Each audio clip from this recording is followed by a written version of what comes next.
Defense mechanisms are your brain's mostly unconscious way of avoiding conflict, anxiety, or upset. And although they get a bad rap, defense mechanisms are a necessary part of your psychology, and some are even considered healthy.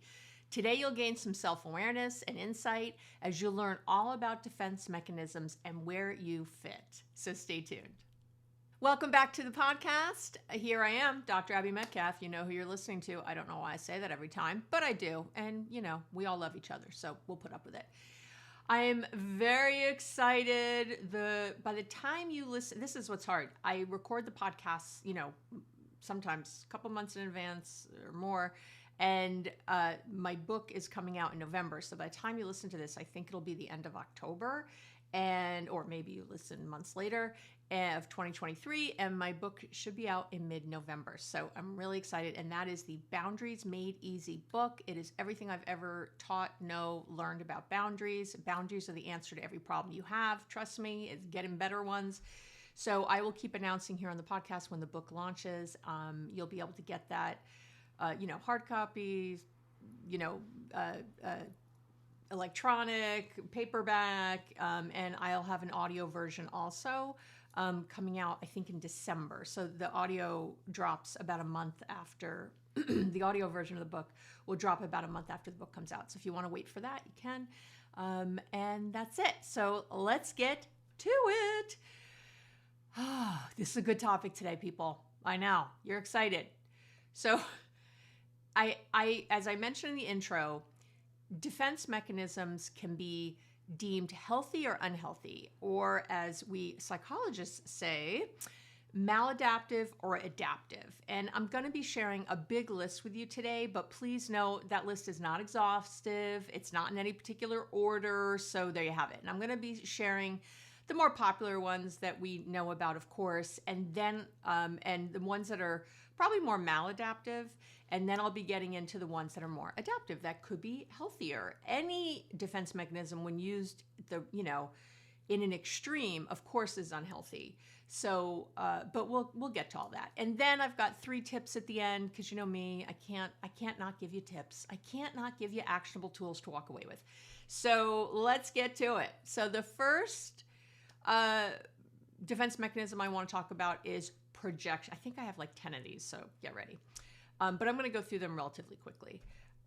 Projection. And projection is when you have feelings or qualities you don't like about yourself, and you project them onto other people. And you kind of put them on other people.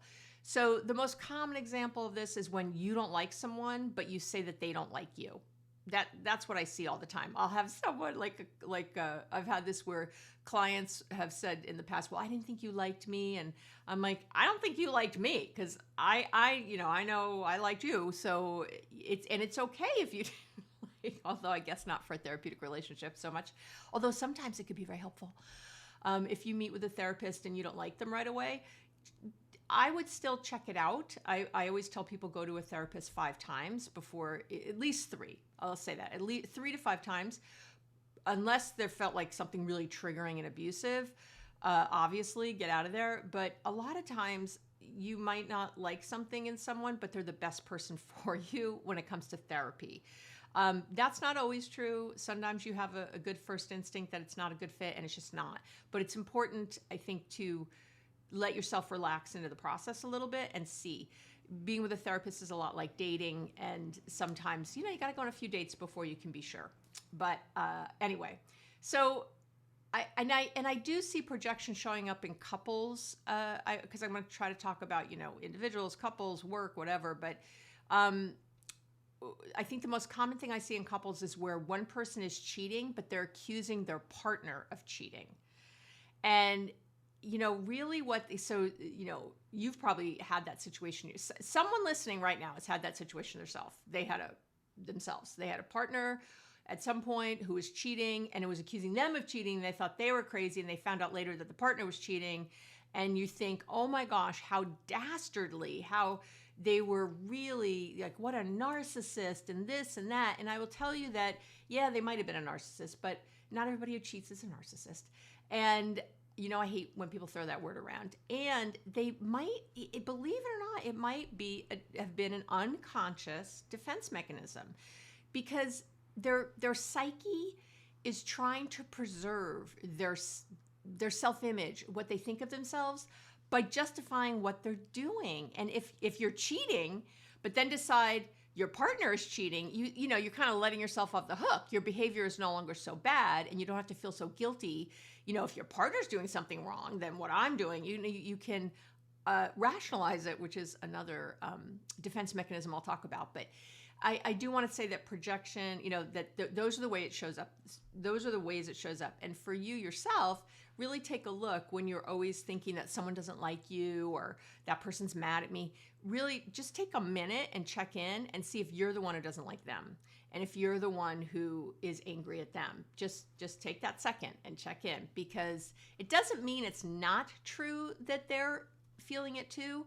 But that's not important. What's important is what you're feeling and what your reactions are. And if you're having this as a defense mechanism, that when you don't like someone, you project, that's a problem. You want to look at that, right? You want to help yourself through that and get clearer about your own feelings. Okay. Number 2 is the one we've all heard about, denial. Denial is probably, I think, the most commonly referenced and known of all the defense mechanisms. But in my experience, it's often used incorrectly, because we just say it all the time. True denial is when someone refuses to accept facts, or really what we would consider objective reality. Denial is not lying to yourself. Okay? It's not lying to yourself. If you know something and then you sort of pretend you don't, that's not denial. Okay? With denial, you really don't think that you're lying about something. You truly don't see it. And I know that's hard to believe when something is so obvious to other people. But when someone's in true denial, it's because, the emotional impact of whatever the thing is just too big a burden to bear. So the event is blocked from your mind. And a great example of this is a person in the beginning stages of drug or alcohol addiction. You really, truly don't think you have a problem, but you might have had 2 DUIs, someone divorced you or left you because of it, you lost your job, or any number of things tied directly to your use. But believe it or not, this was happening to me in my own life and my own addiction. I did not put those things together. There was a time when I didn't really believe, I thought people were overreacting. And especially, I was younger, and there was a lot of college kids doing drugs and alcohol. My God, if you took any sample of college kids, and you just thought of the criteria for drug or alcohol addiction, or, substance use disorder, as we now say, a lot of people would fit it. But then those people would make a different choice and go like, oh my God, I got a DUI. Whoa, I got to stop drinking and drive, and they just never do it again. That's the sign of someone who does not have a problem. They can see what it is. It's one of the problems with addiction, is that our judgment is skewed and we really don't see it in the beginning.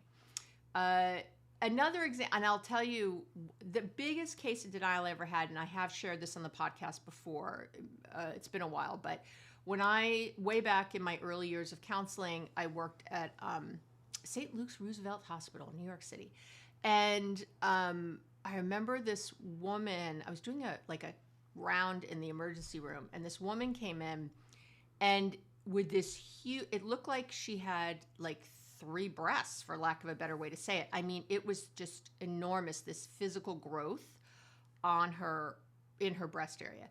And she had breast cancer. She died within 4 days of being in the hospital. She had fallen somewhere and fainted, but did not know that, so this thing was growing and growing and getting bigger and bigger. But she was the mother of, I want to say 4 kids. I'm 99% sure if it's 3 or 4.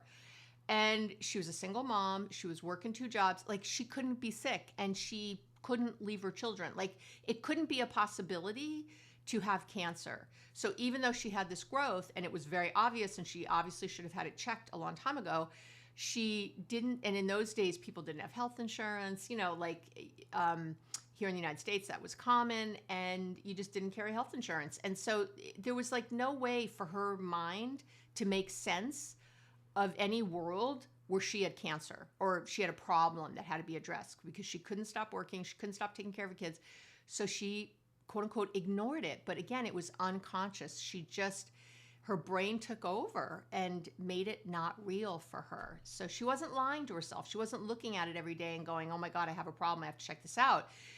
Her brain was just ignoring it. And I remember her saying things like, well, it wasn't big. Like I barely noticed it. I mean, meanwhile, like her bras didn't fit. I mean, it was crazy. That is probably the most extreme case of denial I've ever seen, and very sad and horrific. But that's how much it can show up. Okay. Another defense mechanism, the third one I'm going to talk about, is passive aggression, right? Passive aggressive people are all about, I've talked about this, I did a whole podcast on how to deal with passive aggressive people. You can go check that out. So I'm not going to get too into it here, but they're all about the indirect expression of their feelings. So, you can get a cold shoulder freeze out, a backhanded compliment. Wow, I'm so impressed that you don't seem to care that you're carrying extra weight and you just walk around in those shorts, or martyrdom and the intended guilt trip. Never mind, I'll just do it myself. That was big in my house. Being passive aggressive is a very common defense mechanism that I think we see all the time. And again, I have an entire episode dedicated to dealing with passive aggressive people, including my top 6 tips for dealing with them. So you can go check that out on your own. You can search for that on any of the platforms that you listen to the podcast on, or you can come to the website. Okay. Repression is what I'm going to say is number 4. Again, these are in no particular order. Repression is when you've got painful memories or just deeply negative or irrational beliefs, and your unconscious mind, again, these are unconscious, you're not doing it consciously. Your unconscious mind will sometimes deal with those it'll deal with that, those beliefs and something so deeply traumatizing by burying those thoughts and memories. And of course, these memories are often impacting your behavior, even if you think, you've forgotten them, even if you don't remember them. So, an adult who doesn't necessarily remember being sexually abused as a child might have difficulty trusting in their adult partnerships. They might avoid sex completely. They might become overly sexualized and have sex with lots of people. All those things are part of the repression. There are ways that acting out, you could say, is a defense mechanism. I don't really put it there. I think it's a symptom of other defense mechanisms, but like repression. But there are ways that it can show up later, even if you don't remember the event at all, or consciously, or maybe remember something much smaller, just something like that's kind of shadowy, but it can really show up in your relationships. So that's a good example of that. Number 5 is regression. And regression is when someone feels anxious or threatened in some way and tries to unconsciously escape to an earlier developmental stage.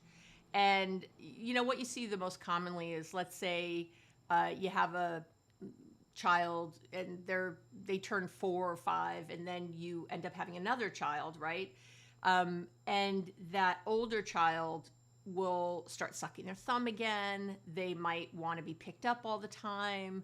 They might even say out loud, oh, I'm a baby. I'm a baby. I'm the baby. It's things like that. That's a little bit of a regression. It's not anything to get crazy. Don't take them to a psychiatrist or anything, but it's something to notice what it is. And it's, the little brain not being able to quite put everything together. In adults, this might be someone who, forged through their life always doing the right thing. And then, they were just that person. They just went to the right school and did well in school and married the right person and all the things. And then there's sometimes we call this a midlife crisis.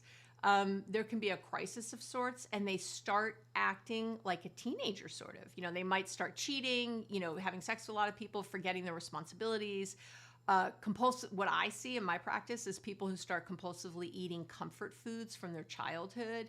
I had another client who was compulsively chewing on like pencils and pen tops and things like that. You know, it's something you do in when you're a kid. Well, back in the day, we had pens and pencils. I don't know if they have those in school anymore. I think everyone's on their laptop. But anyway, you know what I mean? There's like these behaviors that are from an earlier developmental time. And that's, again, if you're noticing this about yourself, it's something to look at. It's something to stop. None of what I'm saying today is meant to make you feel bad or pigeonhole you. You know me, it's never my intention. But it is my intention for you to be very self-aware and know why you're doing what you're doing so that you can change things that don't work for you. That's my intention with this entire broadcast. Okay. Displacement is another common one. Maybe this is the most common one I see. I'm going to say this about every one now. But this one I see this way more than I see denial. I'll tell you that right now. Displacement is when I want to say this well. It's when you have a feeling you believe you can't express for some reason. So you believe you have this feeling and you believe for some reason you can't express it with someone. And this is unconscious. Okay? And then you direct that anger, frustration, anxiety, that upset onto someone or something else that for some reason doesn't feel as threatening to you. So an easy example of displacement is, you're really mad at your boss at work. Maybe you were passed over for a promotion or something like that. And you don't feel, obviously, that it's safe to go scream at your boss and yell and kick and do things. So then you come home from work and, you're not talking about it because, maybe your boss has even said something like, you know what, you got passed over this promotion, here's why, but there's another one coming in 6 months, that one's yours. Maybe they even had a really good reason for not giving you the raise. Maybe, the company didn't do well this year. I don't know. There can even be a very rational, reasonable reason, but you're still mad. And especially in those times, you really don't think it's okay to say anything because there's a good reason why something happened. So you end up coming home and, kicking the dog, snapping at your kids. Your kids left a dish on the table and you're losing your shit. Your dog didn't you need to open the door for them to go out back to go to the bathroom and they're not the dog isn't moving fast enough and you're yelling, or slamming things. Maybe you throw something. That's all displacement. In that case, it's displaced anger, but and that's usually how I see it, but it does come up quite a bit where people have a lot of stress at work and then come home and do stuff at home. But it can also happen if you're really angry at your mom or your dad or someone that you feel like, for whatever reason, or your friend who you can't really express something to, and so you take it out somewhere else. That's really what it is. Okay. Rationalization is the seventh one I'm going to talk about. When you've heard of this a lot. And when you rationalize, basically what you're doing is you're justifying a feeling, or you justify your feeling you don't like having, or something you've done with your own facts or logic about it. And you rationalize because deep down at that unconscious or even semi-conscious level, you know that what you're thinking or doing isn't right. It doesn't align with your values, but you want to feel okay about the choice you've made, so you rationalize. And probably the most common thing I hear is people rationalizing by saying they had no choice. You always have a choice. You always have a choice. Sorry, you know me, no victims on this podcast. You always have a friggin' choice. So, and I will tell you, I just had this conversation. That is why I'm probably heated up about it. I have a client whose a wife doesn't want to have sex anymore, and he was having sex with other women on business trips. And he came to me because he said, I feel like my life is really falling apart. I'm having sex with the other women. It's not good. And my wife doesn't want to have sex. I don't feel close to her. He came in with very clear whatevers, but there was a lot of unconscious bullshit going on. I'll tell you that right now, because he would then say things like, I don't know what she expects if she's not having sex with me. She knows I have to get it somewhere. He would say, she's probably relieved. I'm not asking her anymore.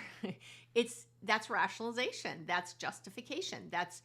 It doesn't matter. Like, it's not okay. You made this, if you're keeping it a secret from her and you made this vow that you weren't gonna, and it's assumed you're not going to have sex outside the marriage, then it's not an okay thing to do. So not because that in and of itself is immoral or bad or whatever. I think sex is great. I'm saying that, but when you're lying to your partner, this person that you've kind of pledged your life to in whatever way, it doesn't matter if you're married or not to me, it's all about the transparency. And so you come up with your own facts or logic about it to make yourself feel better. And that doesn't make it any different than what it is. Okay. Number 8 is something called reaction formation. And this is a relatively common one, although the name might not be common to you. And it's when people use, when people use reaction formation, this defense mechanism, they might know how they feel, but they actually act in the opposite way of that. It's because they don't like their reaction for some reason, so they shift it. For example, a woman might believe that it's not okay to be angry or act disappointed. So when a friend cancels plans or her, she thinks her mom is taking advantage of her good nature, she might act happy about it. Instead of showing that frustration or that anger, the person will actually be overly positive and overly accepting of whatever this behavior is. I see this more often with someone who, again, hates a boss or coworker, but acts sort of overly friendly and glad to see them, and really has, shoved their real feelings away. Again, because it's unconscious. It's not when you're consciously thinking, I hate my boss, but I'm going to kiss his ass. That is something very different. That is calculated, conniving. You're thinking that through. This is unconscious. You don't even realize you're doing it. And that's the thing I want you to, again, think about right now. Think about your relationships. Think about who you know. And are you saying your true feelings to people? And your true feelings. Remember, that's not, anger is a top emotion. So what's under the anger? I talk about this all the time. So if you think your true feelings are frustration and rage, and anger, I would ask for you to just take a moment and just try to go down a step. What's under that? That's your true feelings. Anger is sort of the easier of all of them to have initially. What's harder is feelings of rejection, abandonment, sadness, hurt, fear, of whatever other kind. That's what's harder. Okay, number 9, one of my favorites, and something I have used for many, many years, is compartmentalization. And compartmentalization is one of the most common defense mechanisms I see. Again, I see this one a lot. I talk to clients about this a lot. Compartmentalizing is basically what it sounds like, I guess. You're separating areas of your life and those corresponding memories, those thoughts and emotions into kind of independent silos. And it helps you focus in one area while putting something distressing or upsetting, on the proverbial shelf, so that you don't get overwhelmed with emotions because there's so much there. And I'm thinking now of a different client I have who, I haven't seen her in a long time, but she was a real kind of hard driving businesswoman who also had a huge hoarding problem at home. And she kept her work and home lives very separate.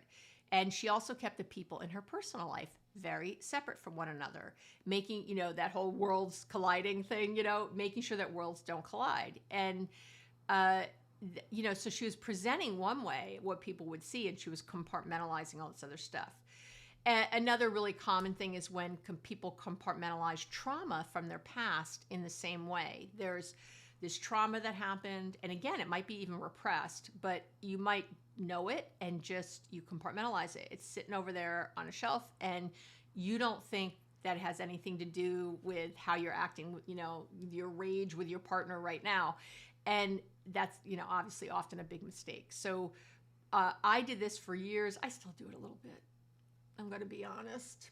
I still compartmentalize a little. Gary teases me because there's a way that like, I keep my worlds a little bit separate. My crazy family, I love you if you're listening. My crazy family, my my kid, my friends. I sort of like being in my different worlds. I'm very aware that I do this. I will say that. So I don't know if it's unconscious. I don't know if it counts anymore as compartmentalization. There were years when I was not conscious that I was doing this. I just was doing it.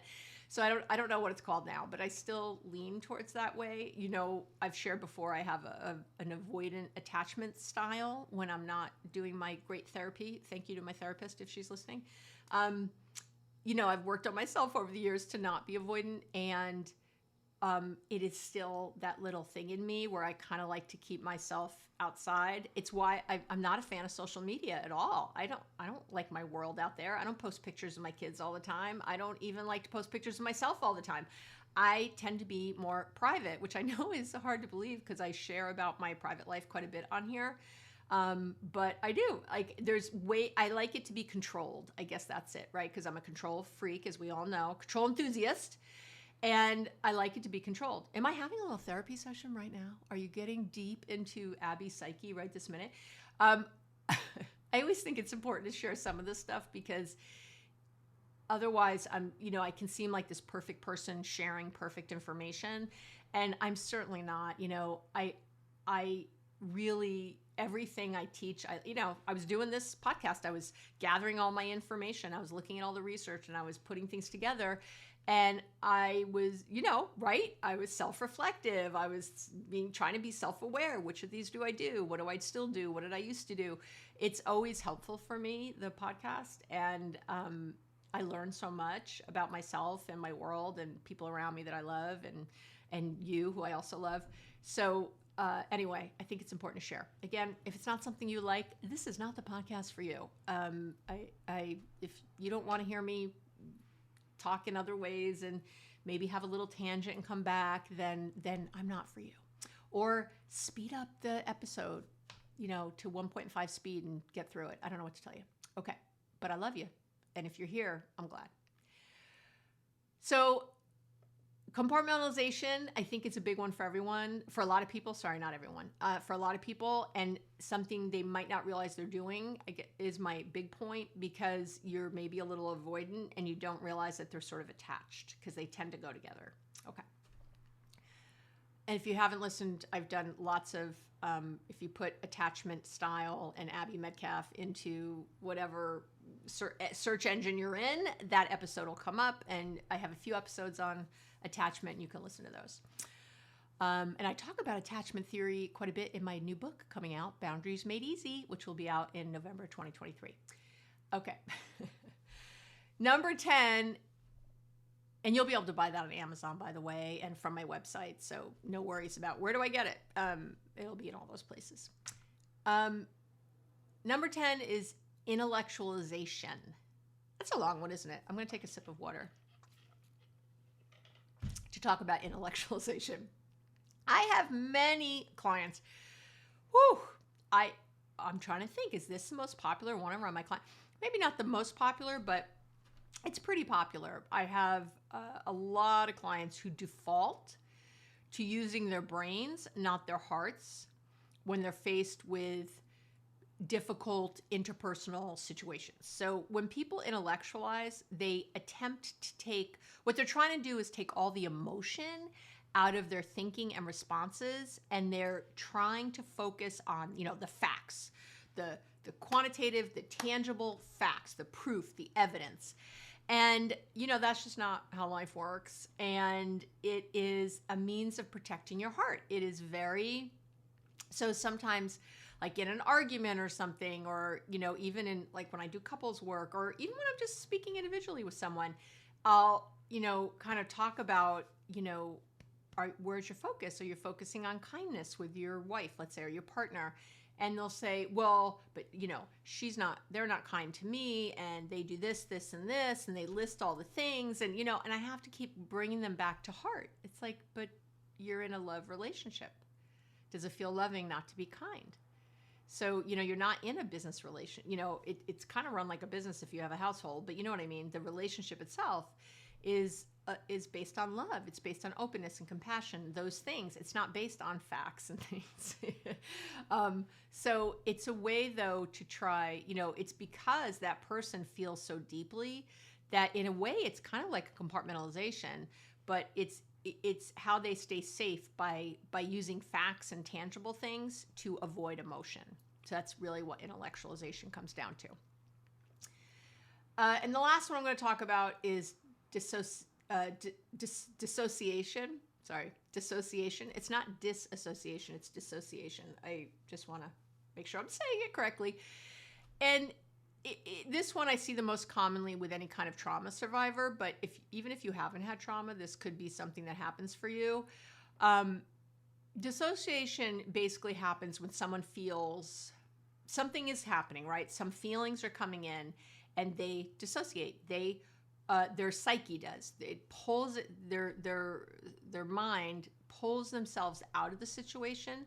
They often report feeling untethered, removed, numb, disconnected to what's happening around them. And often it's a reaction, again, when they've been triggered regarding an earlier trauma or an earlier thing that has gone on. And this is their brain's way of staying safe from the scary or overwhelming feelings that are associated with that. And they become mentally and emotionally disengaged from whatever situation they're in and get, again, kind of numb.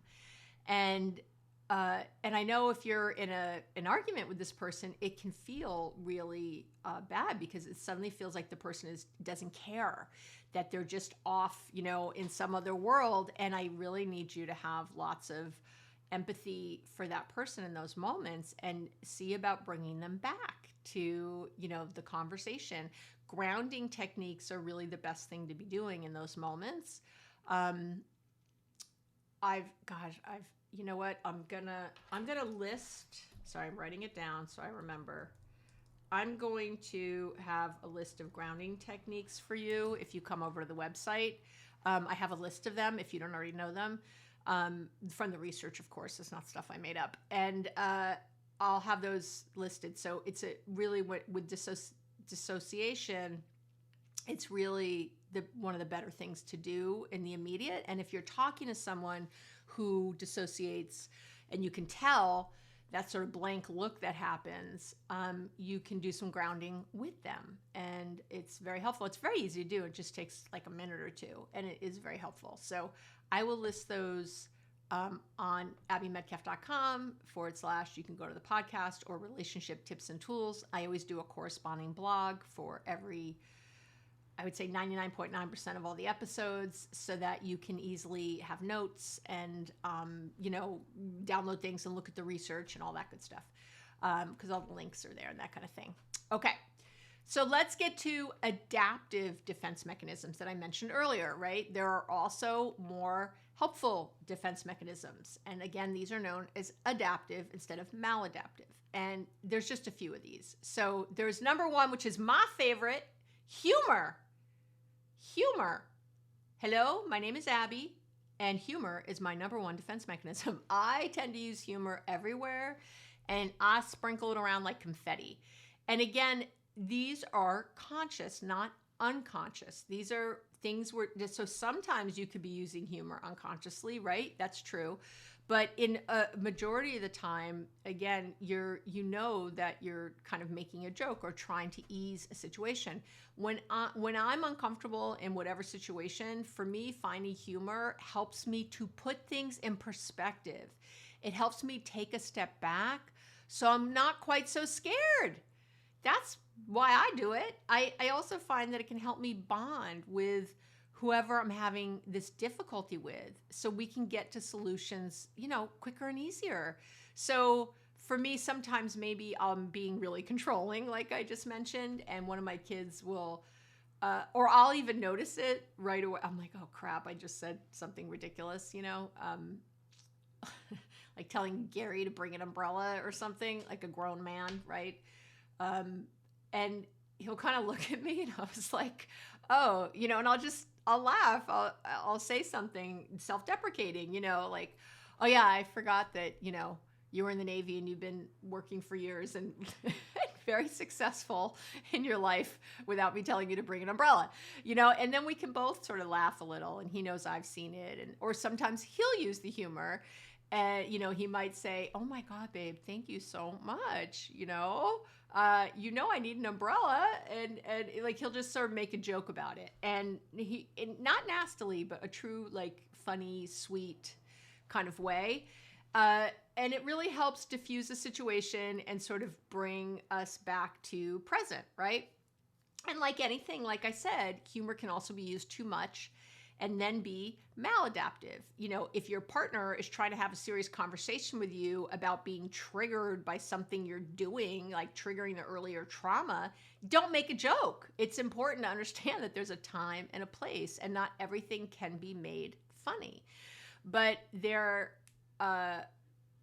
humor can also be that thing that helps you discharge energy that's been pent up. It's why people will laugh at a funeral kind of thing, or make jokes, at a funeral.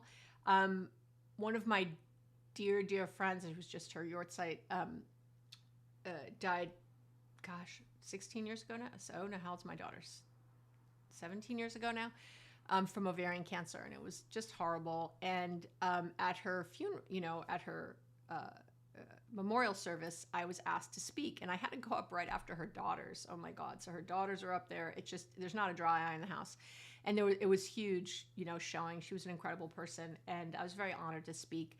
But I did Jewish mother jokes because Denise was my friend. She was, she loved laughing. She always had a smile on her face. She had these big dimples, and I knew she would love it. And I also just felt that that's what was going to be needed that day. And it's kind of my love language. It's my sort of way. And I will tell you that it was so, she was taken so early, and it was such a horrible disease, and it just ravaged her so quickly. And it was all so unfair. So having this moment of laughter, I think, was really important for all of us, using some humor to diffuse these very intense emotions we were all having. And to remember that it was also a celebration of her life. As we were sitting there, I'm going to start crying. Sorry, you know me. Let me have a sip of water. Okay. So having said that,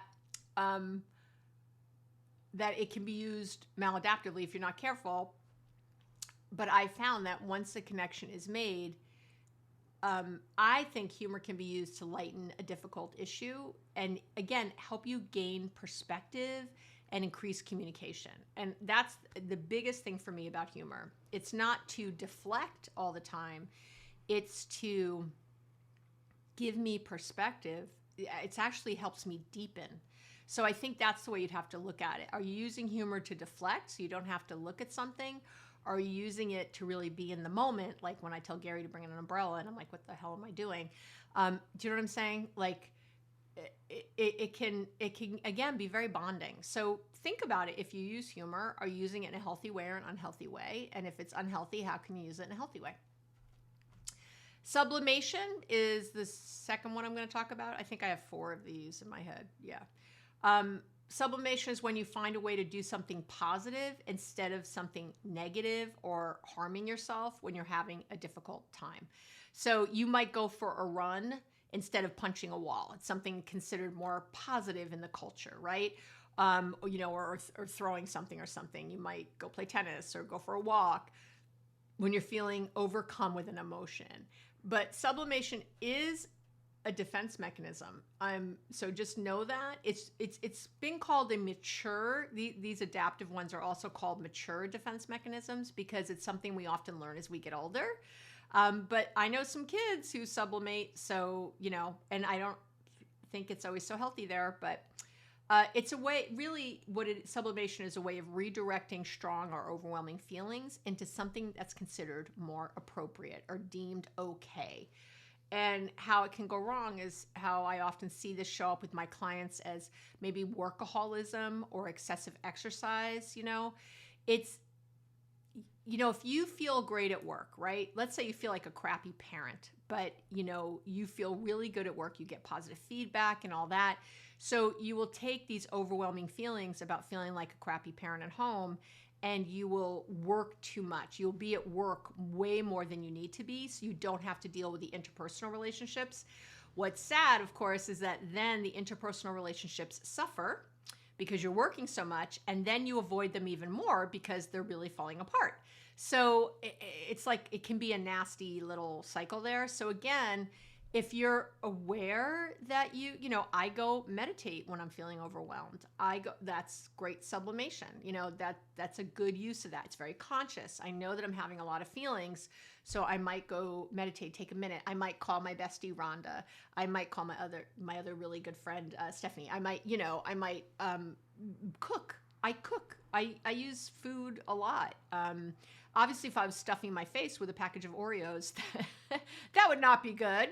That's not sublimation because that's not like a positive, right, thing. But if I'm cooking for the people I love, that's seen as more of a positive thing, right? I hope that all makes sense with what sublimation is. The third one I want to talk about is altruism, and this is one of my favorite, more helpful defense mechanisms, and it's helping others. I know. And in these cases, you deal with something anxiety producing or upsetting by doing something for someone else. And in this way, you're really fulfilling your own needs of calmness or peace. And for example, for me, whenever I have felt tight with money in my life, whenever it seems, those weeks you have where it seems like every penny you've made is just going out the window, you're like, I'm made of money apparently, and I'm just flicking off the Benjamins here. What I always do is I stop and I will write a check to a charity, like in that moment. Or these days you don't write checks, but you know what I mean.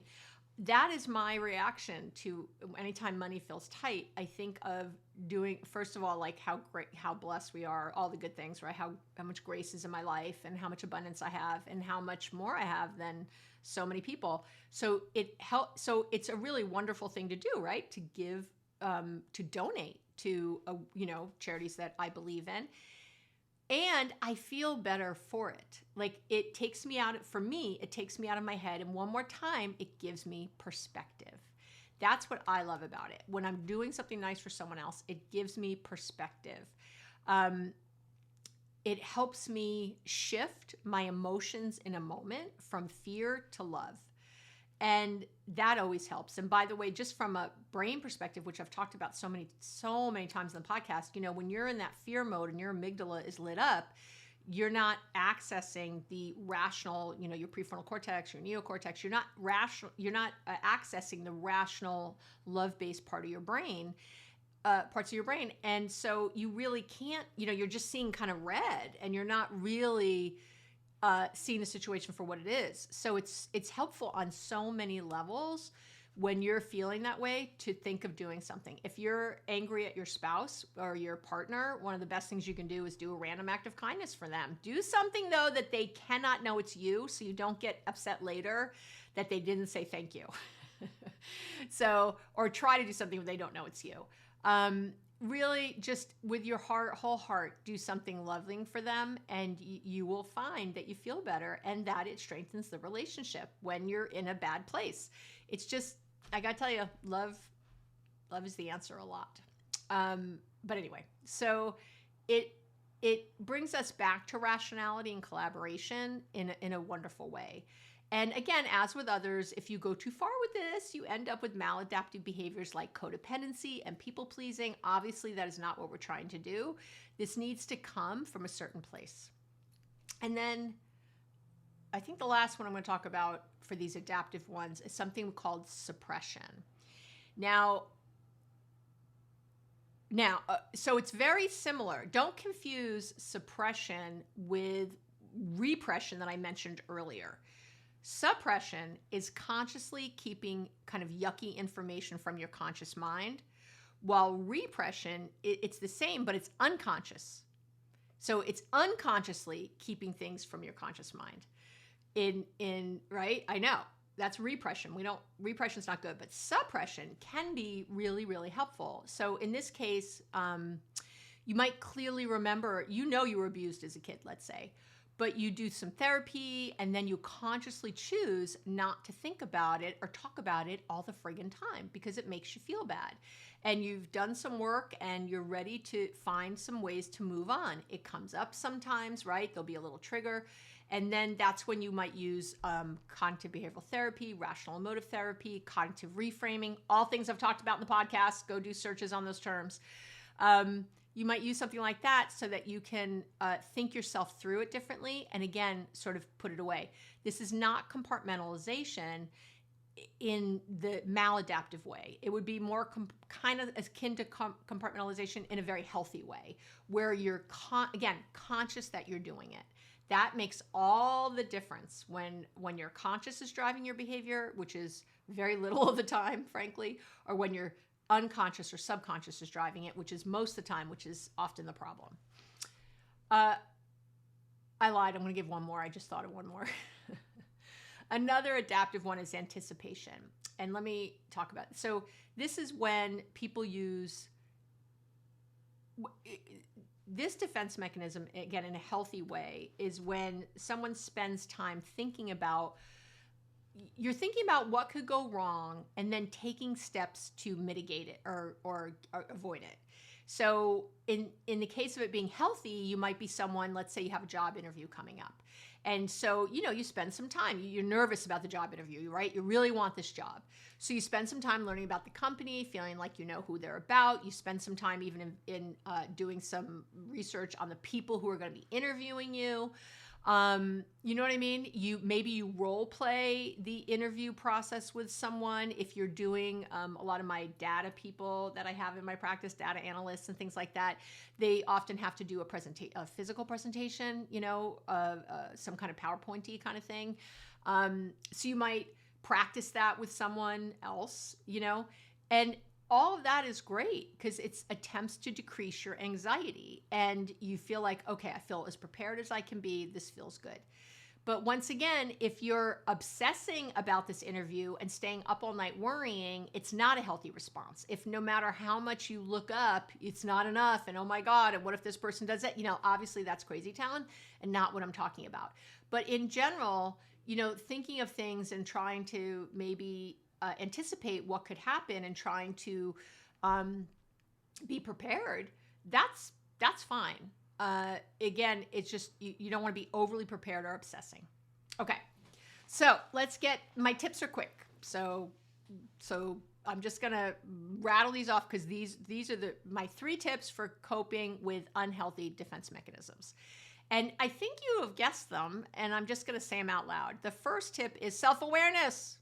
And of course, mindfulness. I cannot say enough about how important it is to learn more about yourself and understand why you do what you do.